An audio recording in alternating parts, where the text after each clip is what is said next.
de secrets sous le bruit du monde qui passe. Un carnet se remplit de rêves, de peurs, de promesses tenues. Des crayons qui tremblent des nuits sans horloge ni trace, et une enfant qui cherche une heure va mille rue, normale au milieu des bruits de rue. On entend des pas, on entend des cris qui se perdent, des histoires qui se cachent derrière des murs de silence. Mais dans les pages, une étincelle persiste et s'élève. Une voix qui dit: je suis là, même quand tout s'éteint.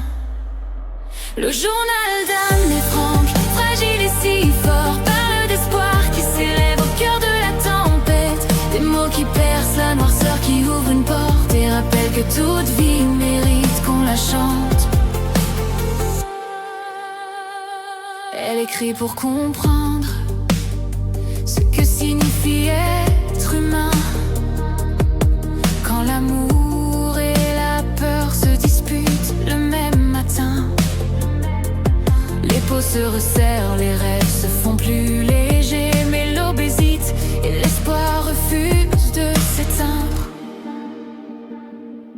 On entend un souffle, une tremblante évidence, que la vie persiste même dans les chambres closes. Son journal devient un espoir persistant,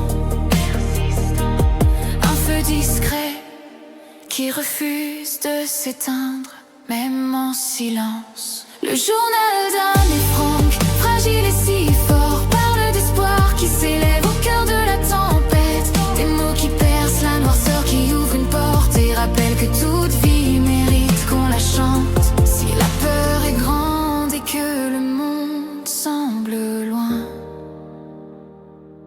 tourne les pages qui battent comme un destin.